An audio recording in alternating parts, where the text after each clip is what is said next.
Spending a quarter of a century building a life in the United States. You own a home, you work hard, you pay taxes, and your children grow up attending American schools. America becomes the only home you truly know.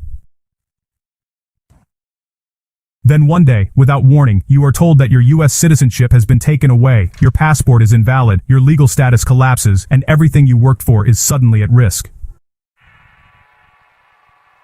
This is not fiction, and it is not an isolated story. This is a real situation that has happened to many people, and it is still happening today. In today's video, we are diving into a case that will completely change the way you think about American citizenship. If you are currently living in the United States, planning to immigrate, or even thinking about applying for citizenship in the future, this information is extremely important for you. What you are about to learn could protect your future, your family, and everything you have worked so hard to build.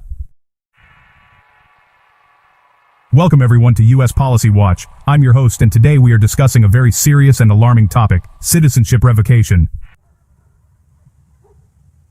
Many people believe that once they become a US citizen, their status is permanent and untouchable. Unfortunately, that belief is not entirely true. The US government does have the legal authority to take citizenship back even decades after it was granted.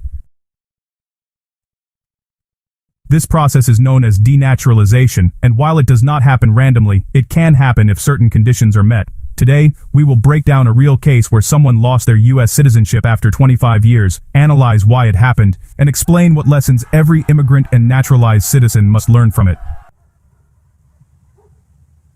Before we go deeper, it's important to clearly understand what citizenship revocation actually means. When someone becomes a United States citizen through the naturalization process, that citizenship is granted based on the information provided during the application.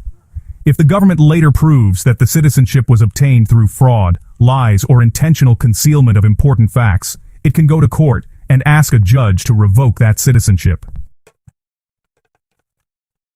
This legal process is called denaturalization, and it has existed in United States immigration law for more than 100 years. Denaturalization is not automatic, and honestly, it is not easy for the government. The authorities must file a case in federal court and present strong evidence showing that the person should never have been granted citizenship in the first place.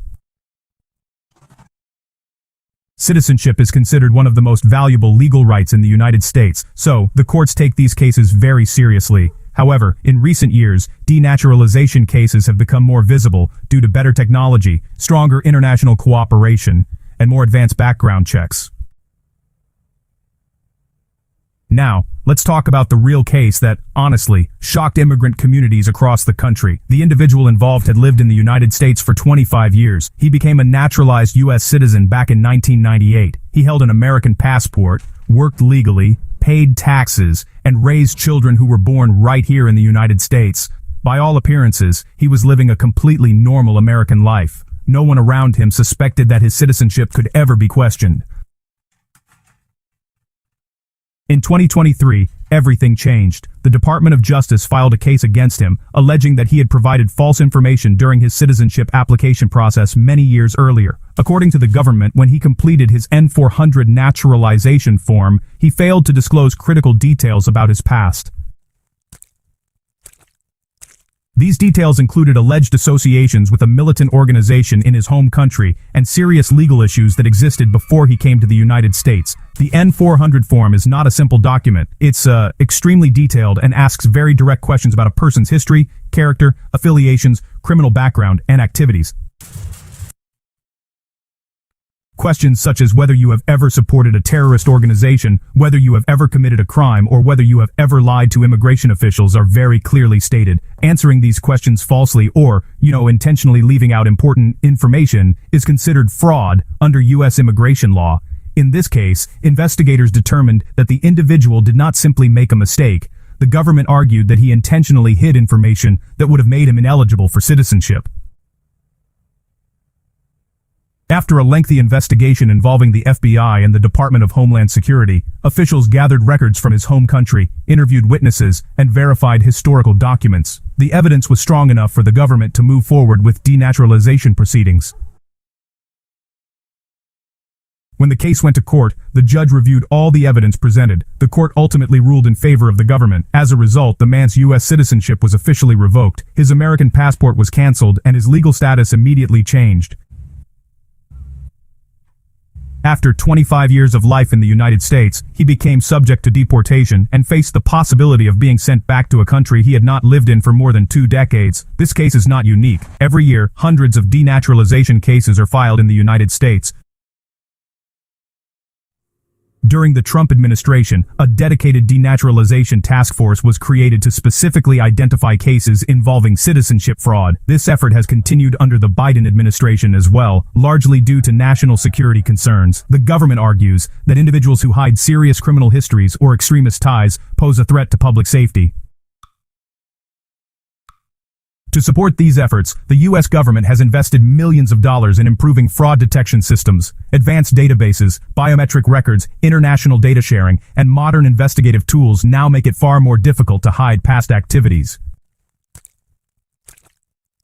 Information that may have been impossible to verify 30 years ago can now be uncovered with relative ease. This means that even very old cases can resurface.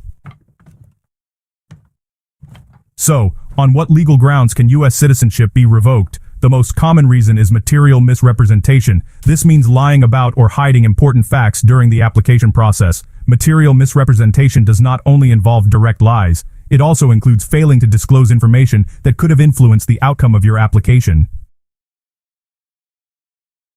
Even something like hiding a previous arrest, a prior marriage, or involvement in questionable organizations can qualify if it was relevant. Another ground is illegal procurement of citizenship. This occurs when someone was never eligible for citizenship but received it anyway, often because their green card was obtained through fraud.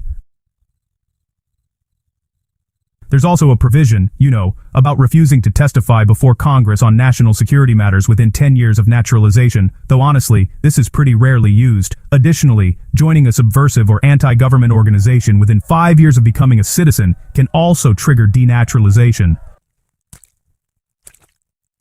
One of the most important things to understand here is that there is no statute of limitations for denaturalization based on fraud. This means that even if you've been a citizen for 20, 30, or even 40 years, your citizenship can still be revoked if fraud is proven. That's honestly very different from most other legal processes, where time limits usually apply. The consequences of citizenship revocation are, well, pretty severe. The person immediately loses their U.S. citizenship and passport. They may face deportation and removal proceedings, and in some cases, individuals can even become stateless. Financial consequences can include frozen accounts, loss of employment authorization, and termination of benefits, such as Social Security. Families suffer deeply, especially when children are U.S. citizens, but a parent is forced to leave the country. Despite how frightening all of this sounds, it is important not to panic. Denaturalization cases target intentional fraud, not honest mistakes. The government must present clear and convincing evidence in court. If someone made an innocent error or misunderstood a question, that can often be defended successfully. Intent is the key factor the courts examine. If anyone ever receives a denaturalization notice, the most important step is to immediately hire an experienced immigration attorney. These cases are complex, expensive, and emotionally exhausting, but many people do successfully defend their citizenship. Acting quickly and preparing a strong legal defense is, absolutely critical for those currently applying for immigration benefits or citizenship. There are some really important lessons here. Always be completely honest on every immigration form. And, never hide information because you think it will hurt your case. So, it's really important to keep all your immigration-related documents organized and safe. Remember to report any major life changes to USCIS and always maintain detailed travel records. Make sure you file your taxes properly and, of course, remain law-abiding at all times. This case, honestly, reminds us that United States citizenship is a powerful privilege that comes with some pretty serious responsibilities. The United States welcomes immigrants, but it also demands honesty and integrity from everyone who wishes to become part of the American family. Thanks for watching U.S. Immigration News Now.